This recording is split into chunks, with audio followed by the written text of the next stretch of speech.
Sans orgueil ni fausse modestie, nous devons vous avouer que nous sommes la seule émission en RDC qui parle politique avec comme soubassement droit et un soubassement légal.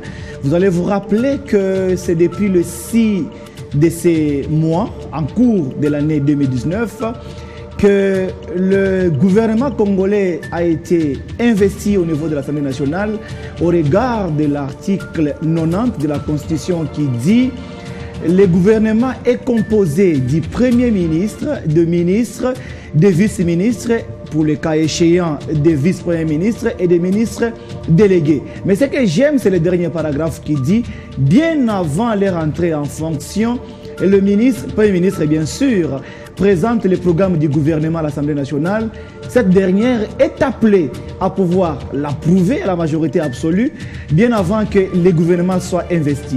Lorsque cette majorité est dégagée, lorsque le programme est voté à la majorité absolue, c'est alors que le Premier ministre et son gouvernement est installé. Je dois vous rappeler que bien avant cela, c'était d'abord le premier jour. Il est venu pour recevoir les questions des élus nationaux, des questions qui pouvaient éclairer, n'est-ce pas, le programme du gouvernement. Mais malheureusement, certains ont vidé la salle. Ce n'est pas le sujet du jour, mais nous allons quand même balancer et c'est là pour pouvoir passer à autre chose. Mais si nous revenons aujourd'hui, c'est parce que vous nous avez tant réclamé avec cette thématique qui parlerait des plateformes électorales en RDC. On a débobiné, mais nous avons reçu des questions venant de partout. Nous avons dit non, nous devons appeler celui qui était là, qui avait la maîtrise du sujet, qui avait abordé beaucoup d'angles, afin qu'il revienne pour pouvoir répondre à vos questions. Il n'est plus à présenter. Lui, c'est Maître Ghislain Mwangi, qui est commissaire national du mouvement Les Centres. Je reviens à vous pour vous dire encore bienvenue. Merci Maître Silos Bantouchi, mais je voudrais bien que vous vous présentiez comme étant le commissaire national du regroupement politique, le Centre. Un regroupement politique et non mouvement. Et non les mouvements. Voilà. Vous pensez qu'il y a une nuance entre les mouvements et les regroupements? Le concept est tout à fait différent. Tout chez vous est nouveau. Vous avez vos appellations, même au niveau local, vous appelez vos membres, managers. Je comprends absolument rien, mais je voudrais que tu puisses faire la lecture simple de ce qui s'est passé à l'Assemblée nationale la semaine qui vient de se passer. La salle vide, alors que dans un État démocratique, il faut avoir des tendances. Il faut qu'il y ait la majorité et l'opposition. Parce que le Premier ministre n'est pas seulement investi par un camp politique, c'est toutes les tendances qui sont représentées. Mais les amis ont vidé la salle sous prétexte qu'il n'y avait pas harmonie entre les programmes présentés par le Premier ministre ainsi que les discours tenus par ce dernier. Quelle est votre lecture? La lecture, elle devrait être basée sur ce que dispose la Constitution, parce que je comprends là, il y a une certaine conception erronée du travail qui doit être fait par l'Assemblée nationale, surtout lorsqu'il s'agit de la présentation d'un gouvernement, d'un nouveau gouvernement, du programme, et encore, lorsque, crescendo, il faut parler de l'adoption du programme. Là déjà vous commencez mal, parce que je vous ai toujours dit, cette émission est suivie par ma grand-mère. Ah ok, pour votre grand-mère, ne vous inquiétez pas. Crescendo, lui, elle ne va pas se retrouver. C'est pour vous dire que, de par la présentation du programme du gouvernement, l'évolution de cette plénière atteint le niveau où il faudrait que ces programmes devraient être adoptés par les élus et ensuite qu'un procès verbal puisse être, plutôt je parlerai d'une motion d'approbation, soit voté par l'Assemblée. Et les exigences constitutionnelles sont claires. Il faut que l'Assemblée nationale soit réunie à la majorité absolue. Quand vous parlez de l'Assemblée nationale, vous devrez voir 500 élus, députés nationaux. Lorsque une frange des élus nationaux, lorsque une bonne dizaine se décide de ne pas participer à un travail, cela ne peut en aucun cas bloquer le travail de l'Assemblée nationale, parce que le travail s'est fait sur base des prescrits constitutionnels et sur base du règlement intérieur de l'Assemblée nationale. Et tout ce qui s'est fait, depuis la présentation du programme Ilunga Ilunkamba, jusqu'à l'adoption de ce programme et à l'investiture du gouvernement, les prescrits constitutionnels ont été scrupuleusement observés. À la majorité absolue, j'étais d'ailleurs dans la plénière le jour de l'adoption, c'était adopté à plus de 368 voix. Donc nous sommes au-delà de la majorité absolue, largement au-delà de la majorité absolue. Oui, voilà. La moitié plus. Voilà. Alors lorsque une fois votre grand-mère et le peuple congolais qui nous suit comprend que cette règle constitutionnelle a été respectée, il n'y a en aucun cas besoin de vouloir fustiger la procédure liée à l'investiture du gouvernement Ilunga, tout comme à l'adoption de son programme. Le programme du gouvernement Ilunga, l'investiture du gouvernement Ilunga a suivi tous les préceptes constitutionnels. Vous ne voyez pas c'est une manière de marginaliser les autres parce qu'ils sont minoritaires. Vous voulez dire que avec ou sans eux dans la salle, et le gouvernement sera toujours... D'ailleurs, il a été investi, alors leur minorité ne pouvait rien influencer.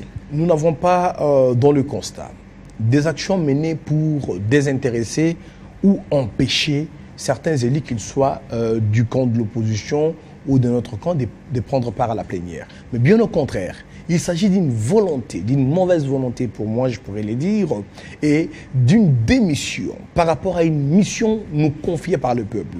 Quand vous êtes élu, vous avez une mission vous confiée par le peuple, vous avez un mandat. Ces mandats vous obligent de représenter les peuples lorsque la nation est engagée. Et à de tels rendez-vous, lorsque un élu du peuple démissionne, déserte, il pêche contre le peuple qu'il a mandaté. Je ne pense pas parce que c'est justifié par un langage. Selon eux, il y avait des documents qui n'étaient pas entrés en harmonie. Quoi de plus normal de pouvoir sortir de la salle? Ça signifie que le projet qu'on leur avait présenté 48 heures avant et le discours qu'a tenu le Premier ministre, il n'y avait pas concordance. Mais ici, je me rappelle, parce que cette émission n'a pas un caractère purement politique où il y a des questions, c'est un entretien. Mais tu es juriste comme moi, lors de la défense à l'université de Kinshasa ou ailleurs, on n'avait pas à débobiner tous les volumes de votre mémoire. On pouvait prendre ne fût-ce qu'une simple feuille pour faire la synthèse de tout ce qui est comme condensé. Heureusement que contrairement à d'autres formats d'émission, notre émission a un format assez intelligible. Vous êtes un juriste, un universitaire. Ça devrait être le cas pour nos élus qui, aujourd'hui, ont mis en avant ces alibis qui sont faux concernant la lecture synthèse, la présentation synthèse du Premier ministre Ilunga Inukamba et qui l'ont comparé au programme exhaustif, au projet du gouvernement qui était exhaustif et détaillé. Si l'on prend tous ces projets avec tous ces chapitres, tous ces piliers sur lesquels étaient projetés les programmes du gouvernement Ilunga, on ne pourrait pas le finir en une plénière. Normalement, lorsque l'on dispose de pièces de travail à une assemblée, on vient pour faire une lecture synthèse. Mais quant aux questions, les questions ne sont pas restreintes au niveau de la lecture synthèse faite par le gouvernement ou par le Premier ministre. Donc les questions sont posées sur base de la connaissance prise du document intégral et le Premier ministre a apporté d'ailleurs des réponses à toutes ces questions, non seulement à des questions posées par rapport à sa lecture synthèse, mais à des questions posées par rapport à la compréhension exhaustive. Je vous rappelle d'ailleurs que la plupart des questions auxquelles le Premier ministre a prêté attention, ce sont des questions, il a même cité, il a même nommé les députés nationaux qui étaient à la base de ces questions. Il y a eu plusieurs députés nationaux de la Mouka, il y a eu plusieurs députés nationaux de l'opposition. Il les appelle à la conscience. Oui, parce que ce gouvernement, c'est un gouvernement qui se veut être un gouvernement du peuple. Parce que ce gouvernement, c'est un gouvernement qui, au-delà d'être le gouvernement de la coalition FCC-CAJ, c'est un gouvernement qui veut servir notre nation dans les meilleures conditions et dans l'objectif le plus suprême de servir que le peuple congolais. Un gouvernement ayant comme mission de servir dans les meilleures conditions, c'est dans mes habitudes de revenir à vous qui m'aimez tant, vous qui m'encouragez, vous, chaque jour qui ne cessez de me dire « va de l'avant », je n'oublierai jamais la colline inspirée. L'Université de Kinshasa. Vous nous suivez de partout, vous nous écrivez. Je n'oublierai pas les différents facteurs de droit disséminés à travers la ville de Kinshasa. Je vois IPC, je vois William Boud, je vois Bel Campus. Je ne saurais pas tout citer, mais je sais que vous nous encouragez, vous nous envoyez des SMS pour nous dire ce que vous pensez de cette émission. Je n'oublie pas tous les juristes, avocats, magistrats, bref, tout intellectuel qui attache ou qui accorde un intérêt particulier à cette émission. Et je rappelle, cette émission n'a jamais été politique, c'est une émission purement juridique, même si la question ou la thématique est politique, mais le soubassement restera juridique. Vous avez compris que nous avons commencé par vous lire l'article 90 qui parle de l'investiture du chef du gouvernement. Nous avons tiré cela dans la Constitution. Nous avons également parlé de l'ordonnance nommant, n'est-ce pas, le Premier ministre Ilunga Inuakamba comme le chef du gouvernement. N'oubliez pas qu'en droit administratif, l'ordonnance fait partie des actes ayant force de loi. Et donc, on n'est pas en dehors de la matière. S'il faut que je revienne à vous pour fermer la parenthèse vite, je vous dirais que la Constitution, son article 91 dit le programme ou la politique de la nation est définie par les chefs du gouvernement en concertation avec les chefs de l'État. Mais ici, je me pose la question, lequel des programmes va s'appliquer? Parce qu'ailleurs, on attend que c'est le programme de cash qui va s'appliquer, alors que c'est en concertation entre Premier ministre et chef de l'État. Ok. D'abord, j'aimerais m'ajouter à ces dédicaces que vous avez lancées à l'endroit de tous les universitaires en faculté de droit, qui je salue d'ailleurs, mais plus particulièrement à ceux de l'Université technologique Belcampus. Merci beaucoup. Je comprends. Oui, voilà. Ressortissant de la Voulette. D'accord. Alors, j'aimerais ici que l'on comprenne l'aspect donc évoqué par les législateurs dans l'article 91 de notre Constitution. Le gouvernement de la République. Il s'agit de la politique du gouvernement. Le programme du gouvernement est défini par le gouvernement, parce que c'est la politique du gouvernement. C'est le gouvernement qui gère l'exécutif, mais par rapport à notre régime, en concertation avec les chefs de l'État, qui a un pouvoir assez efficace et aussi qui a un regard de supervision sur l'aspect gouvernemental. Donc, il n'y a pas question de voir ici l'application d'un projet de société, d'un camp politique, tout comme d'un individu. Je vous parle de la politique du gouvernement, du projet de société du gouvernement. Le Premier ministre Ilunga Inuakamba a présenté ses projets de société devant les élus nationaux. La politique qui l'a conduit d'ailleurs à présenter ces programmes a été nuancée parce que dans ces gouvernements, il y a le Front commun pour le Congo et le Cap pour le changement. Ces gouvernements, c'est la formalisation pratique de la coalition. Parce qu'avant, on disait coalition FCC cash. Mais il n'y avait pas encore de gouvernement. Oui. Il n'y avait pas encore de pouvoir d'action.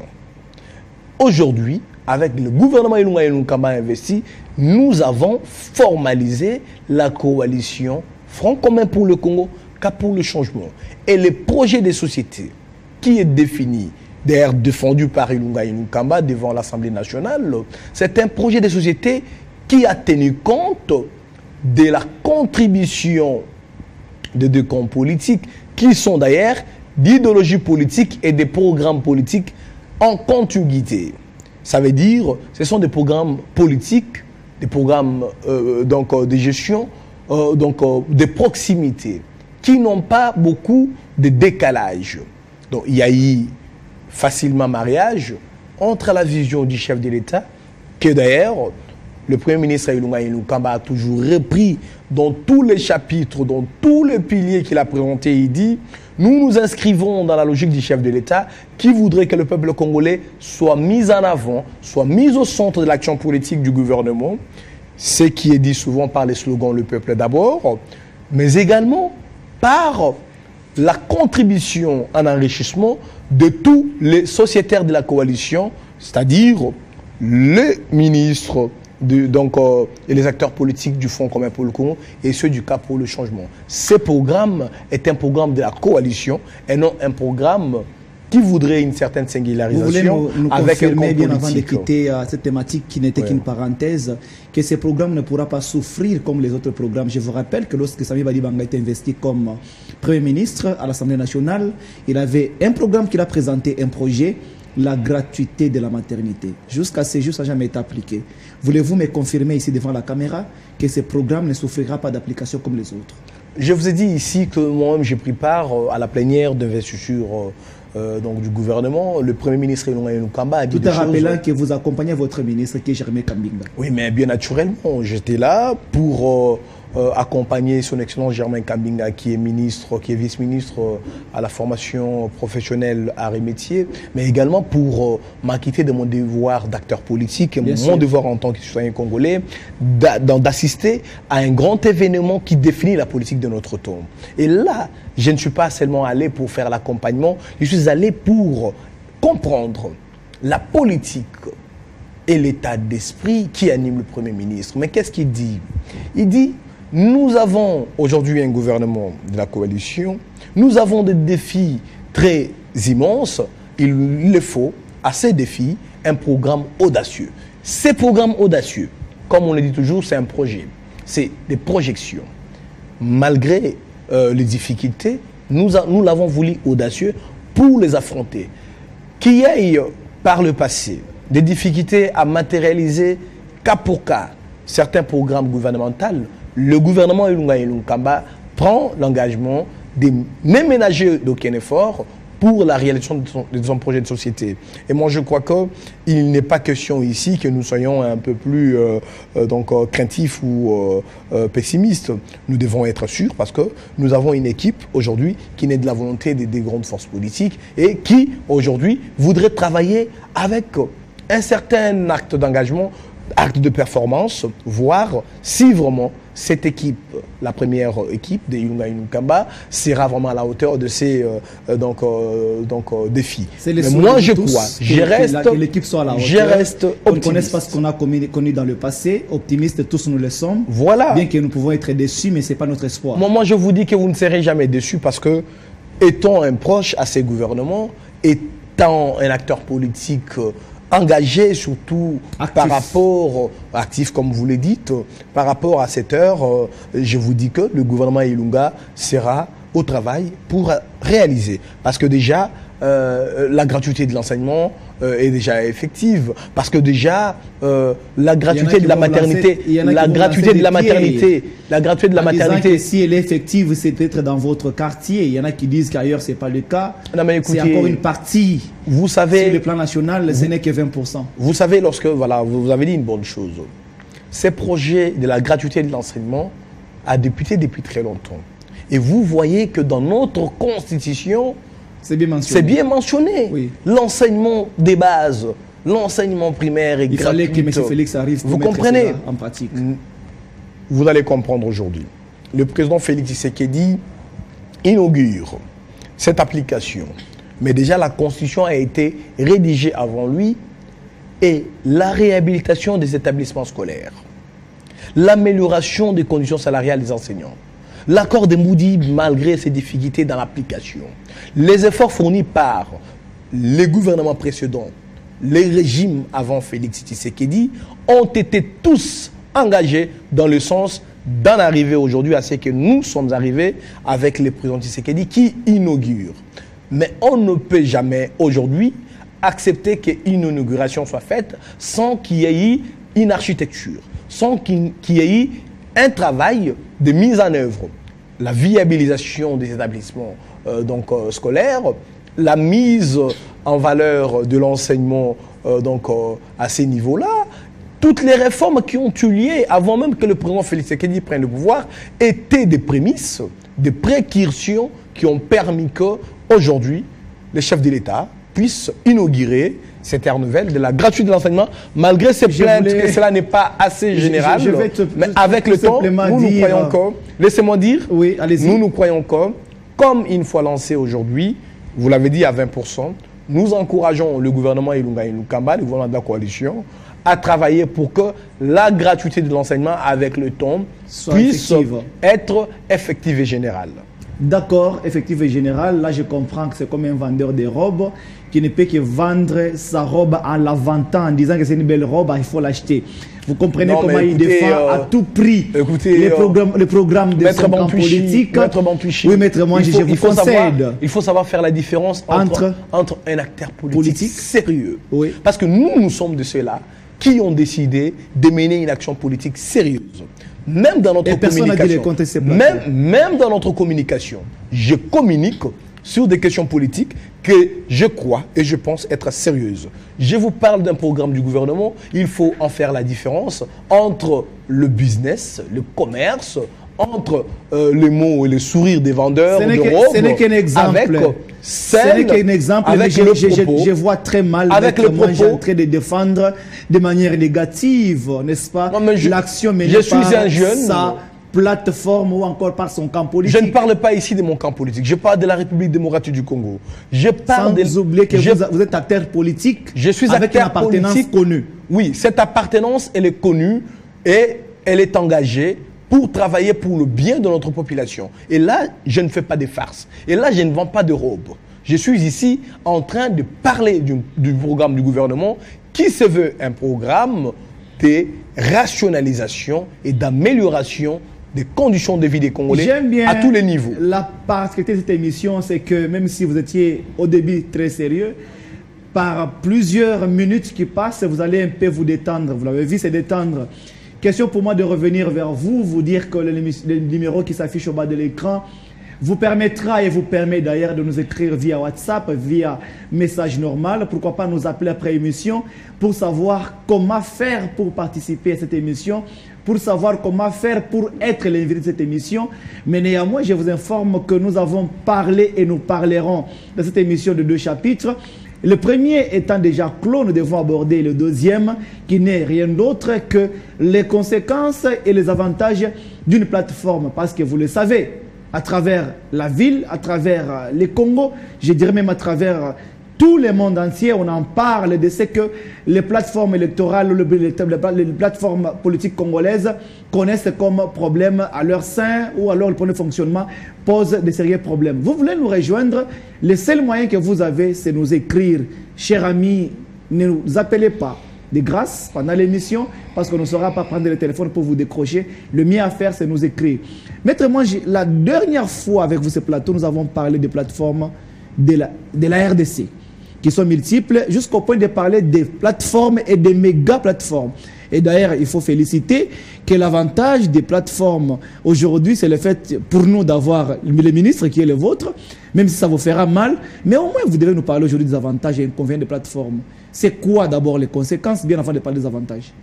Merci beaucoup. Comme vous revenez à notre thématique dernière, nous avons dit l'autre fois qu'on ne peut jamais vivre une démocratie forte et durable sans l'existence des partis politiques fortement opérationnels. Nous avons défini avec vous ce que représentent les partis politiques. Nous avons dit que ce sont des organisations qui sont basées sur un certain nombre de fondements qui sont idéologie, qui sont le projet de société, qui sont la structuration. Il y a eu beaucoup d'aspects que nous avons évoqués et là je suis en train d'y passer un peu rapidement parce qu'on ne voudrait pas revenir sur ce dont on a déjà parlé. Oui. Nous avons encore ici signalé que la réalité juridique acceptée par la Constitution au terme de l'article 101 voudrait que, au-delà des partis politiques, il y ait des regroupements politiques, qu'il y ait aussi des indépendants. Mais notre thématique a beaucoup tablé sur les partis politiques et les regroupements politiques parce que cela fait écho dans notre société. Les regroupements politiques qui sont à leur tour le regroupement, la cartélisation, comme moi j'avais choisi de le dire, de plusieurs partis politiques, personnalités politiques et autres mouvements de pression qui voudraient ensemble poursuivre des objectifs bien déterminés.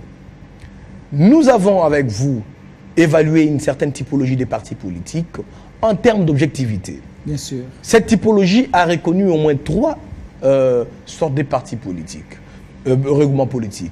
Des regroupements politiques qui sont nés dans le combat de l'émergence démocratique dans notre pays. Là, je vous ai parlé de la majorité présidentielle, qui est les regroupements politiques de l'ensemble des mouvements politiques qui ont soutenu les présidents honoraires Joseph Kabila.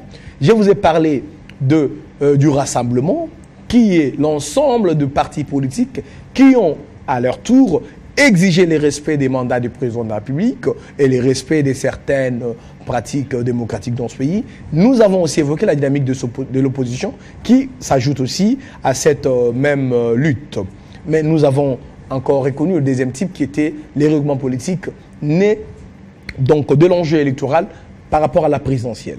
C'est là où nous avons parlé des méga-plateformes. Bien sûr. Et nous les avons identifiées comme étant les CAP pour le changement, les CACH, le Front commun pour le Congo, le FCC, la MOUCA. Sans oublier les 7 en 2011, oui.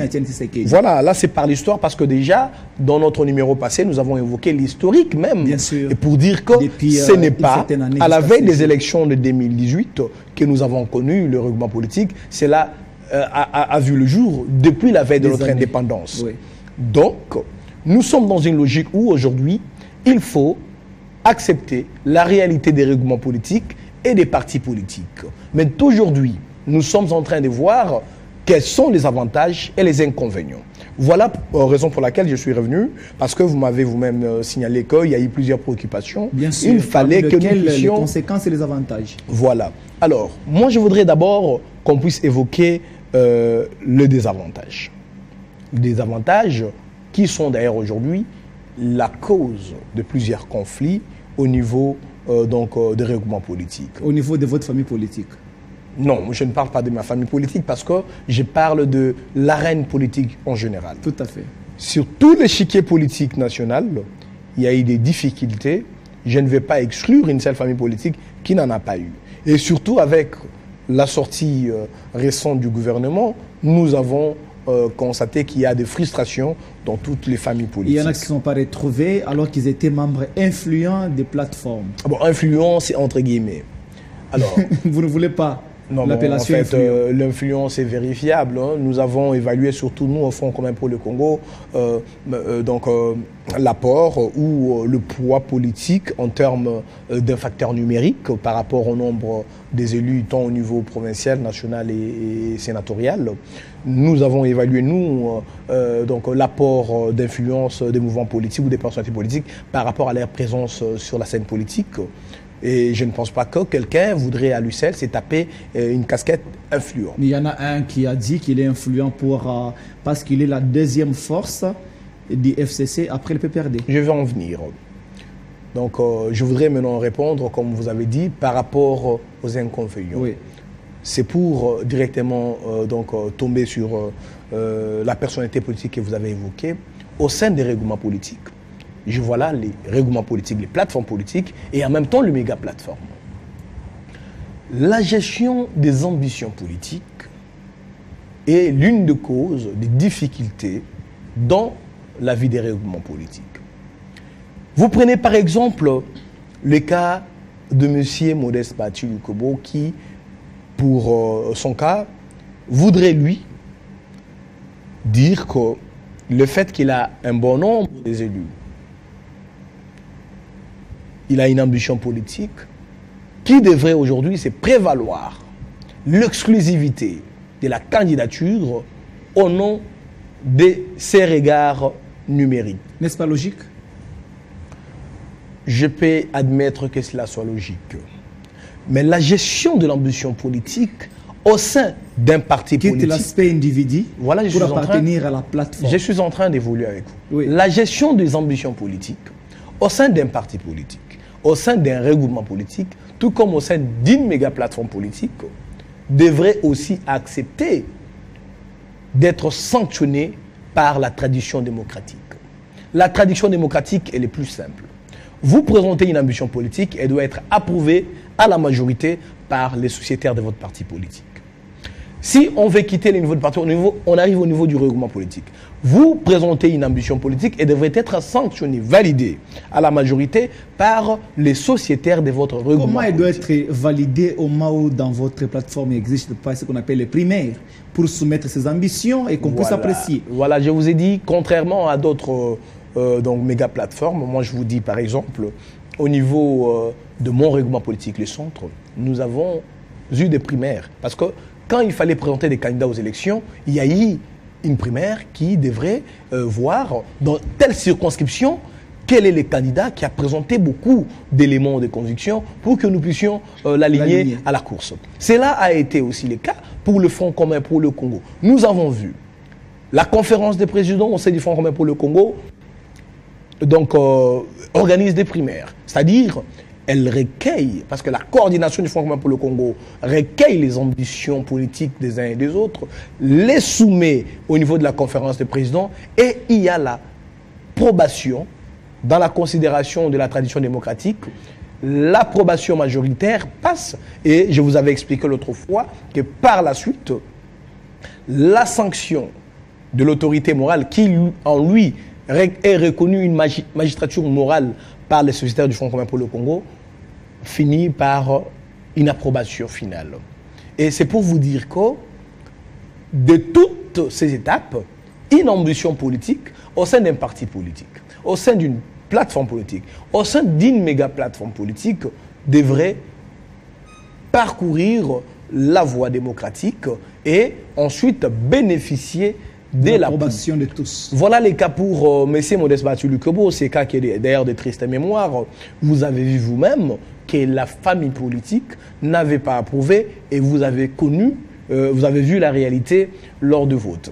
C'est aussi le cas aujourd'hui pour d'autres règlements politiques au sein desquels se trouve cette grande difficulté que nous avons évoquée comme un inconvénient de la gestion des ambitions politiques. Les ambitions politiques... Premier inconvénient, c'est la gestion des ambitions politiques. Elle n'est pas seulement... Moi, je peux appeler étouffement de l'ambition politique. Non, parce qu'il y a un problème. On ne peut pas, aujourd'hui, parce que quelqu'un a fait plus de tapage, dire que son ambition est étouffée. La tradition démocratique. Si, à défaut, son ambition n'a pas suivi les étapes démocratiques, là, nous pouvons quand même chercher à c'est quoi le deuxième inconvénient le deuxième inconvénient, oui. Nous l'avons dit l'autre fois, je l'avais un peu évoqué, c'est une sorte de transhumance. Ça veut dire que dans des règlements politiques, là, je ne vais pas enrichir la thèse de ceux qui disent étouffement des ambitions, mais dans des regroupements politiques, tout comme dans des partis, il est constaté une certaine sorte de transhumance. Les leaders cherchent à mettre une primauté d'ambition, de choix ou de décision sur les autres sociétaires. Il est vraiment difficile que la tradition démocratique, comme je vous dis, donc je voudrais ici l'évoquer, soit observée pour dire qu'il y a des moments où vous constatez vous-même, vous êtes membre d'un parti politique, que bon, en fait, telle décision a été prise, mais Maître Silos, qui est le secrétaire national, n'a pas été consulté. Nous n'avons pas organisé une petite réunion pour avaliser une telle décision. Ça, c'est une sorte de transhumance. C'est ça le deuxième inconvénient. Et le troisième inconvénient, là, ce sont les scientifiques qui en parlent, mais cet inconvénient, moi, j'y apporte directement une contradiction, une opposition plutôt. Le troisième inconvénient qui est plutôt cette notion de l'autorité morale. La notion d'autorité morale, pour certains scientifiques, représente un inconvénient, qui disent que par rapport à la tradition démocratique, il faudrait laisser un certain libertinage. Je l'ai dit libertinage parce que pour moi, je comprends qu'il y a une sorte de libertinage que tous les sociétaires d'un parti politique, qui qu'il soit, puissent aujourd'hui remettre en question ou mettre en péril la ligne politique ou le projet politique de tout un mouvement politique. Alors, en opposition à cet inconvénient, directement nous allons dans les avantages, nous voyons que la notion de l'autorité morale, commençons par les partis politiques, parce que je ne suis pas ici en train d'évoquer une autorité morale par rapport à une plateforme politique ou par rapport à une méga plateforme. Parce qu'il y a des partis politiques qui n'ont pas d'autorité morale, il y a des plateformes politiques qui n'ont pas d'autorité morale, comme nous le sommes. Ce n'est que d'appellation. Mais Au niveau, non, ce n'est pas d'appellation. Tout chef aujourd'hui au niveau de vos partis politiques, plateforme est appelée autorité morale. Non, ce n'est pas ça. Dès lors que c'est lui qui réunit tout le monde autour de lui. Non, ce n'est pas ça. Dès lors que c'est lui qui est géniteur de quoi, de l'idée ou de la vision. Maître Silos Pantouchi, je vous ai parlé ici tout à l'heure, surtout en considération de votre qualité de juriste, je vous ai parlé de la magistrature morale. Le règlement politique pour le centre, n'a pas d'autorité morale pour son regroupement. Moi, mon parti politique, le Parti Liberté, présidé par son Excellence Germain Kambinga, n'a pas d'autorité morale. Ah, pour la première fois, j'ai su que c'était un parti politique, Liberté, parce que pour moi, vous étiez toujours le centre. Oui, le centre, c'est notre regroupement politique. Nous vendons ces labels. Plateforme dans la plateforme. Nous vendons ces labels pour ne pas prêter confusion. Mais les partis politiques Liberté est connu et il a ses références. Et je vous dis qu'à ce niveau, nous n'avons pas d'autorité morale. Mais vous verrez qu'au niveau de la méga plateforme, de la grande famille politique, le Front commun pour le Congo, nous avons une autorité morale. Et je vais vous parler de la notion de l'autorité morale dans son sens positif. La magistrature morale, tout à l'heure évoquée, est d'une importance capitale, surtout lorsqu'il y a confusion, surtout lorsque certains pensent qu'ils sont étouffés, surtout lorsque certains pensent que lorsqu'ils sont à un certain niveau de décision, ils peuvent marcher sur les autres. L'autorité morale est reconnue à une personnalité politique dont la dextérité politique est incontestable, dont le charisme dans le combat politique est avéré. Dans les parcours politiques. Oui, et dans le parcours politique. Je savais. Voilà. Vous verrez que, par exemple, je vous donne un exemple. Par exemple, vous allez voir que M. Bahati Lukobo est l'autorité morale de son parti politique. DFDC. Oui, pour ces partis politiques-là, oui. Il est une personnalité de référence, même lorsque les instances du parti épuisent leurs efforts à traiter une question, à son niveau, les sociétaires bénéficient d'une magistrature morale qui permet que l'on puisse recadrer la vision du parti ou la marche. Tout comme au Front commun pour le Congo, nous avons l'autorité morale, son Excellence Joseph Kabila Kabange, qui est, pour sa part, président de la République démocratique du Congo honoraire, qui est pour sa part le premier chef d'État congolais à être élu aux élections démocratiques, qui est pour sa part le premier acteur de l'alternance démocratique au sommet du Pacifique. pays. Vous allez voir que si je me mets ici à énumérer toutes les casquettes, tout ce qui fait foi à la magistrature morale de Joseph Kabila, je pourrais passer pour un chantre, tout comme un turiféraire. Oui, je pourrais passer pour un turiféraire. Mais je voudrais ici faire un témoignage qui se fonde sur la vérité.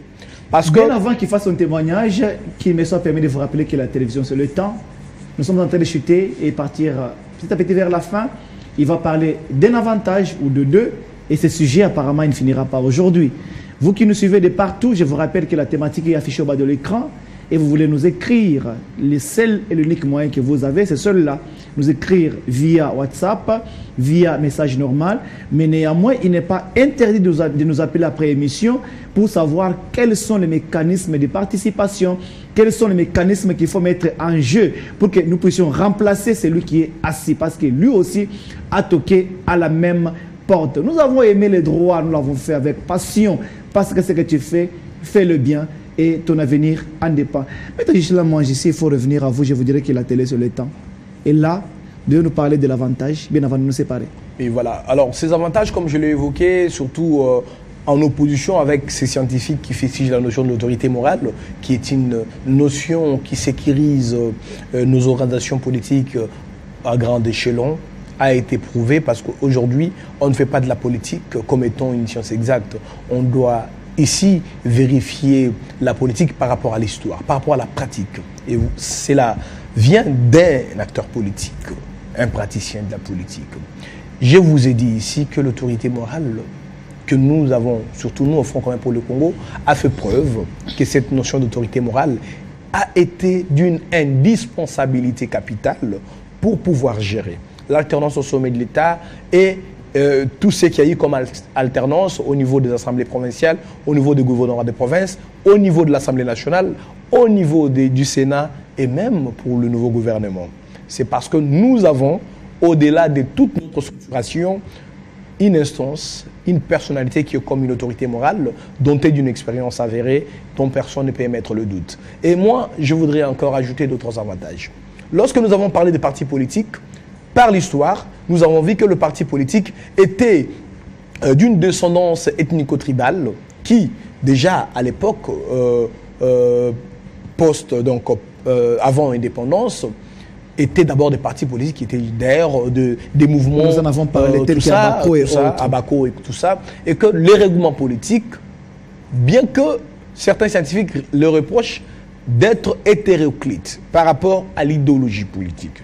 Parce qu'il y en a qui sont de gauche et de droite, il y en a qui sont du centre, qui se retrouvent tous dans un seul règlement politique. Mais cela ne se fait que sur la base de l'idéologie. Nous, au centre, nous disons, le peuple est au centre. Aujourd'hui, tous ces de gauche et de droite sont devenus tous de modérés. Je crois certainement grâce à notre discours et à notre prêche. Et vous pensez que c'est grâce à vous que les gens ont emboîté les pas? Je le pense. Ça, nous avons été d'une contribution politique, ça. Non. Nous avons été d'une contribution. Très modéré, cher maître. Je suis modéré, oui. Mais je dis que je pense que nous avons été d'une contribution, même au minimum, lorsqu'on a parlé de modérés. En 2011, il n'y avait pas encore les centres. Je pense que l'existence d'un courant de pensée politique vient avant, tout comme après, oui. Mais pour apporter sa touche particulière. Nous sommes venus certainement avant certaines autres idéologies politiques, mais nous avons un apport que nous pensons, même au minimum, avoir contribué à la montée des modérés dans notre espace politique. Et j'étais en train de dire que tous ces mouvements politiques, bien que reprochés d'hétéroclites, se retrouvant dans un règlement politique, ont connu un avantage. Comme j'avais dit, il n'y a aucun parti politique dans notre pays qui peut démontrer que son hégémonie lui permet de réunir même les un tiers de voix à l'élection présidentielle. Même pas l'UDPS, même pas le PPRD, même pas le MLC, même pas le PALU. Mais grâce aux méga plateformes politiques, nous avons un chef de l'État élu pour la magistrature suprême, M. Félix Tshisekedi, grâce au CACH, qui est une méga plateforme politique qui réunit l'UNC, l'UDPS et d'autres alliés. Oui. Et grâce à cette union, ils ont pu réunir de voix et gagner la présidentielle. Nous avons le Front commun pour le Congo, qui, en son sein, contient le PPRD, le Parti Liberté, le Centre, qui contient plusieurs partis politiques, qui grâce à la somme, au concours de tous les sociétaires, ont pu gagner la majorité parlementaire. Au niveau législatif. Au niveau législatif, tant provincial que national, et même au niveau des élections de gouverneurs et du Sénat. C'est pour vous dire que là, c'est un aspect des avantages des règlements politiques. Parce que même dans les sociétés occidentales, où on dit qu'on voudrait avoir des partis politiques, une fois on finit les élections, ces partis politiques, c'est mieux. Un règlement politique, ils fondent des coalitions pour pouvoir composer le gouvernement, les cas de l'Allemagne, les cas de la Belgique. Nous, en République démocratique du Congo, nous avons un avantage que, avant même les élections, nous nous réunissons un regroupement politique pour le besoin des seuils, un méga plateforme politique pour la bataille à la présidentielle, et par la suite, il y a les retombées. Vous allez voir, là maintenant je pourrais dire, c'est une façon de conclure, les retombées dans le regroupement politique sont telles que même un parti politique qui a des élus nationaux a pu avoir un poste au gouvernement. Même... Contrairement à ce qu'on avait appris qu'il faut réunir en soi, il faut avoir en soi plutôt 8 députés nationaux. Non. Pour mériter d'un poste. Ce n'est pas contrairement. C'est conformément à ce qui était dit. Ce qui était dit était tel que la condition pour prétendre, pour obtenir un poste au sein du gouvernement, il faudrait avoir 8 députés. Ça, c'était la condition relative au principe du poids politique. Mais il y a aussi le principe de solidarité. Ce qui a permis que des règlements politiques ou des partis politiques qui membres du Front commun pour le Congo, qui n'ont même pas un député national, qui n'ont même pas un député national, ont eu un poste au gouvernement, qui n'ont même pas un député, qui n'ont pas 8 députés, qui ont peut-être 2 députés, 3, 4, ont aussi de postes au ministère. Cela n'est pas seulement le cas au FCC. Il y a aussi ces mêmes cas au niveau du cash. Il y a des gens qui sont ministres, vice-ministres, dans le quota du cash, qui n'ont pas aussi de députés, parce que le facteur solidarité, parce que l'avantage d'appartenir aux méga plateformes politiques a aujourd'hui donné naissance à cette possibilité de faire vivre d'autres entités politiques grâce à cette solidarité. Ça n'est fini, maître. Si la télévision se l'étend, ne soyez pas surpris que je vous le dise. Je l'ai laissé débobiner tout ce qu'il avait comme matière. Je l'ai laissé parler des avantages, au point que ça semblait une question bateau, mais je voulais que cette émission aujourd'hui prenne fin par là et que la thématique soit clôturée. Vous qui nous avez suivis de partout, je vous aime beaucoup. S'il y a un souhait que j'ai toujours lancé à votre égard, c'est de rester sur les télévisions pour suivre la suite de son programme. Mais moi, j'aime ce que je fais. Vous aussi, aimez ce que vous faites, parce que ce que tu fais, aime-le bien et ton avenir en dépend. Maître Ghislain Mwangi, ce n'est pas la dernière fois. Et vous reviendrez encore avec d'autres thématiques pour que nous puissions toujours partager. Ceux qui nous suivent à la maison ne peuvent pas être étonnés ou surpris de vous voir encore la prochaine fois, parce que Siloé, parce que Horizon Juridique reste un cadre qui reçoit purement les juristes, même si la question peut être politique, mais la base restera toujours légale. Quel est votre souhait de la fin? En tout cas, je suis très conforté dans tous les 2 numéros que nous avons fait autour de cette thématique.